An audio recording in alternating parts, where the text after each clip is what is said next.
So today I thought I'd get cozy with you guys and talk about why I am obsessed with The Chosen and kind of why I hate almost every other Christian film or TV show out there.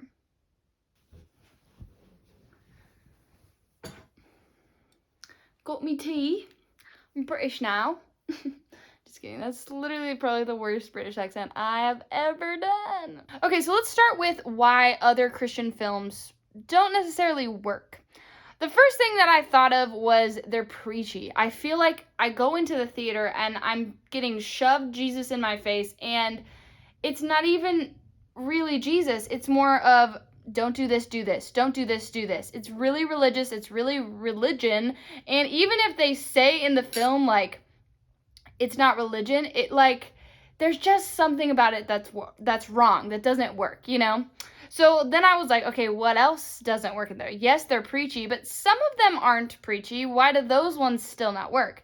I think for example, Respect, I think it was Respect, the one that was about Aretha Franklin.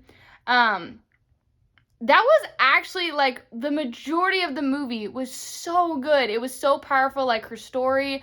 I loved her journey being a singer, and it just it felt like any other movie that you would watch about a singer in that time. And the thing that they did the worst was they ended it with such a vague representation of God. Literally she was trapped in this sin cycle, and then all of a sudden it was she had this angelic moment with God, and then it was her entire life changed. Which I'm not saying that can't happen. I'm not saying that doesn't happen. I'm just saying for the most of us, it's not black and white. It's not just I became a Christian one day and now all of a sudden I'm a perfect person. You know, it's no, she still had to go through hard times. She still had to struggle. The reason about being a Christian is not because all of a sudden your life is perfect. You are a Christian because when your life is not perfect, you have God there to help you. So I think that's I was just so disappointed in that movie specifically because they just made God so vague. It was who is this magical being? That didn't happen in my life, so how could that? You know, it was there was nothing I could relate to about her relationship with God or how she found God or anything like that. And don't get me wrong, there's probably lots of people that were out there that love that movie and could relate to that a lot, but I couldn't relate to it. I couldn't understand where she was coming from. I mean, I could understand. I couldn't understand. I just felt like it was vague. I just felt like it was all vague. God was vague in their interpretation of God.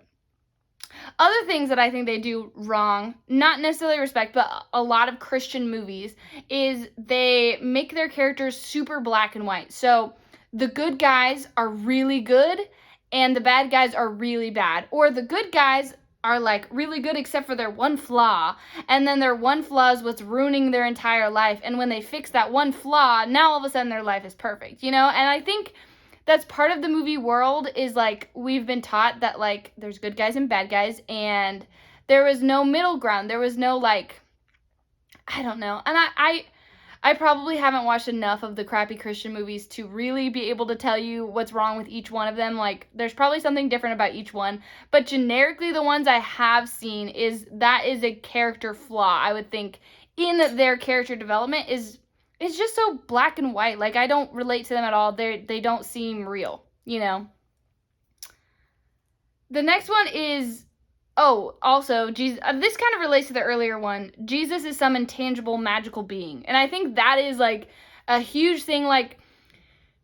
Having a relationship with God is a very, internal thing. And that's really hard to, show on a film and show in a movie, you know? And I think that's where The Chosen kind of gets, the benefit of the doubt, because they have a character who is Jesus. You know, it's not like you have to show someone getting saved by Jesus who's this thing that they can't see and not a person that they can touch. You know, in The Chosen, he's really there. He's a real character, and they actually get to go and talk to him and have a relationship with him one-on-one, which I think is what really helps that show a lot. But I think that's what makes it really hard to do a lot of other Christian movies, because it's so hard to show that internal battle and that internal revelation that you get when you actually start to have a relationship with God. You know, one of my other points was just, is religious. Like that kind of goes back to the black and white characters. Like, it's just like, do this, don't do this. Do this, don't do this. They take everyone's flaws and say, once they meet Jesus, then all of a sudden they don't want to do their sin anymore. And it's like, yes, that can be true, but there is like, that's why I love the episode in season 2. Sorry, this is spoilers for The Chosen, but if you haven't seen Chosen, stop this video and go watch it, because it's like, or just fast forward to when I actually talk about it. I'll leave a little thing right there so you can see. But in The Chosen, in season 2, there's an episode where Mary goes back to when she was sinning, and the episode literally, like, I cry watching it, because to me, that's relatable. Like, I know Jesus, and I have gone back to sin, even after I've known Jesus and I've spent time with him. Like, I didn't just become this perfect person when I became a Christian, you know, like, I don't know, like, it was just like, that's relatable. Like, having a character that goes back to sin and like needs God, and it is so guilty, feels so guilty for what they've, you know, like, and not to say a bunch of Christian movies haven't done that character trope, but I don't know, The Chosen just does it like, where I feel like I could put myself in Mary's shoes, you know, like, it just is so cool. I'm gonna cry right now. I'm not gonna cry. Next point. I feel like everything is just written out for me as the viewer, and I don't have to do any work. It bores me. That's also one of the things. And that's really more along the lines of being a good filmmaker. Like, I think a lot of Christians go into the movie business thinking, I'm just going to make a movie because I want to break the Hollywood, like, whatever, you know, like some stereotypical, like, Hollywood is evil, I'm gonna make it good type of mentality going into making a Christian film. And I think that is, in the past, I think that's been a lot of the flaws of some of the people. And so because of that, they don't really know very much about filmmaking, or they don't hire people that know much about filmmaking. And so their films are boring, and like, they tell you everything you need to know. And like, because like, that's how people do Christianity right now. Like, they just try to tell everyone, let me explain Christianity as whole to you, and then once you understand everything, it'll make sense and you'll go with it. And it's like, at least for me, I don't feel like that is a reasonable way to help people get to know God. You know, it's not a logical way to help people get to know God. Like, most people need to figure it out themselves and have a little bit of curiosity themselves. And a lot of the Christian films out there don't give you the opportunity to be curious yourself. They want to have all the answers for you tied up in a little bow so that you know what to do. And it's like, that's not what draws people to God. What draws people to God is being curious and being, who is this God? Why would I want to follow him? And then you get to know him, and you're like, start reading the Bible, or you start doing something, and you get in his presence, or, you know, like, there's all these things that like make you curious about him. And that's what sparks a relationship with God, not knowing everything about God. Like, that's not, they just do so many things wrong. And I just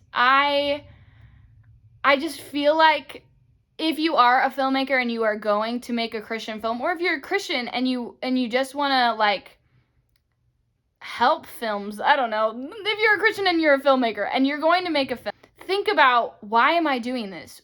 Am I explaining everything? How do I make the characters actually good? Like, go read some like script writing books, go read some like character development books, like, figure out how to make a good character, because literally, we just suck at it. Like, I'm not including myself in this. Christians suck at making films. Most Christians do not know how to make films. And so, find people that know how to make films before you decide to just go make a film. Like, don't just do it because you feel like you're supposed to. Like, do it well because you feel like you're supposed to. Like, do what Dallas Jenkins is doing, and do it well and with excellence, you know? Okay. Now I'm going to talk about why I freaking love The Chosen. So here's what they do have, which is kind of basically everything I've talked about in the other films that they don't have, but they have characters that are messy. And they're not just one flaw and good. Like, no, they're like real people. Like Peter is just so amazing. His character in this show is just so controlling. He wants to have everything his way, but he's also a good leader. So it's like there's a good part to that and a bad part to that. And then like he has so much anger against Matthew, and like there is so much tension, and like, oh, I love the tension. I love the tension between all the disciples. Like, that's what makes a good story, is people who literally, like, my favorite kind of story is people who hate each other to people who are like redeemed and love each other. And like I always used to watch when I was like in high school, we watched Once Upon a Time. I don't know if anyone's seen that, but it's like this show about all the Disney characters. So it has like Snow White and Red Riding Hood, and wait, does it have Red Riding? I don't know, but probably. And it has, but like Emma is like finds this fairy tale world, and like Snow White and Prince Charming are like the main characters, and then there's the evil queen, and she has her son, and like, and there's all these things. And throughout the film, sorry again, spoilers if you haven't seen it, but throughout the film, or throughout the show, Regina, the evil queen, gets redeemed and falls in love with Robin Hood. And like there is like such a beauty in a character that was so evil once and now is good, you know, and is like has a good heart. And like I just love stories like that. And so like to find a Christian show who is willing to put their characters through really, really bad things, and really, really like not bad things that they go through, but bad heart positions and bad heart placements, and like to have that heart placement be changed throughout the story is just, it's like crack. It's like crack for filmmakers. Like I love to see a good character growth. I love good character growth. The second one is humor. They do that so well. They are so funny and so like they just throw in jokes like Jesus is like funny, and I love that they made him funny, because I think he was, I feel like he totally was, like the way that he says things in like the Bible, like sometimes you just gotta find the humor in that, you know, like there is definitely had to be some form of humor. Like why did so many people like him if he wasn't likable, you know? Like I don't know, I think he had a lot of humor, and I love that they put that in there.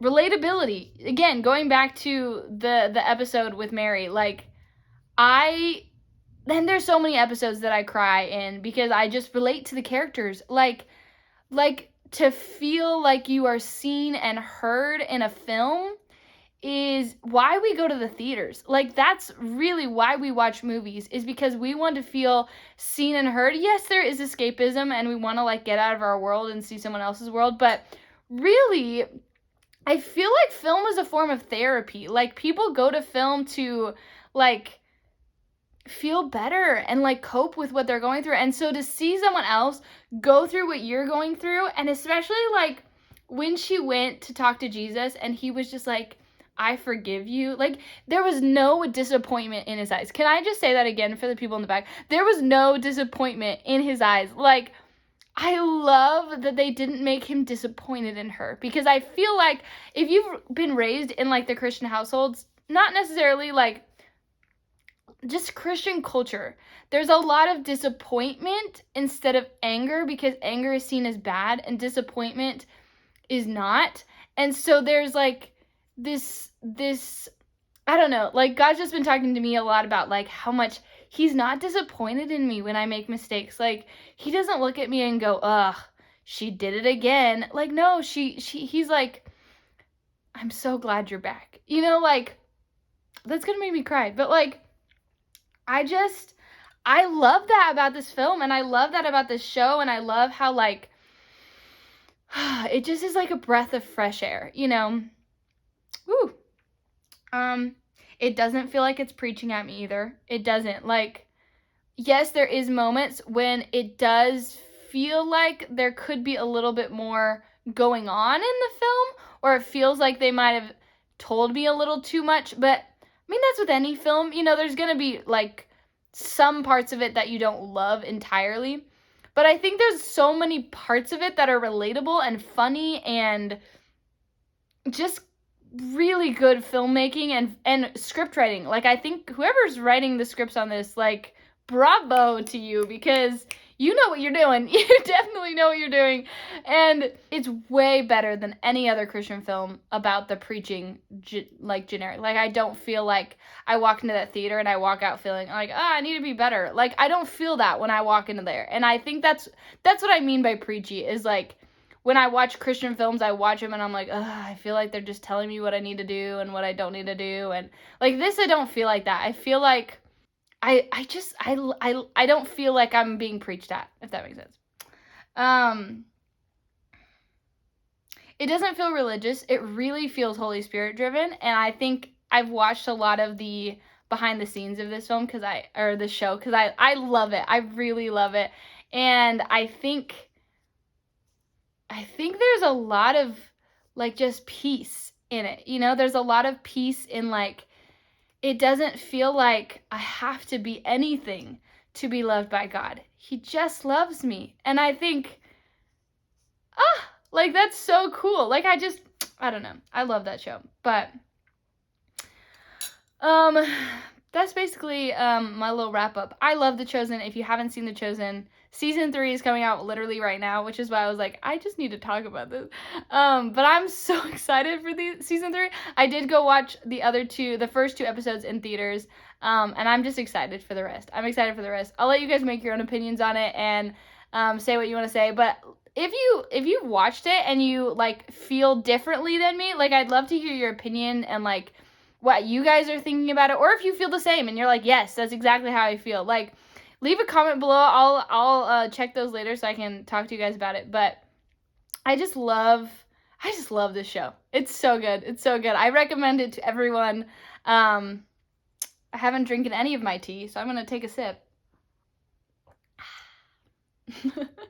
After watching this, if you're like, I just want to watch something super good, first off, go watch The Chosen. But second, if you want to watch something else that's still on YouTube, I'm going to leave a link to my little short film. It's really cute. It's really funny. It's a comedy. It's 6 minutes. It's called Portal to Germany. If you guys are interested in watching it, here's the link to that. But I hope you guys have a great rest of your day. I hope you have fun. Go watch The Chosen. It's so good. Highly recommend.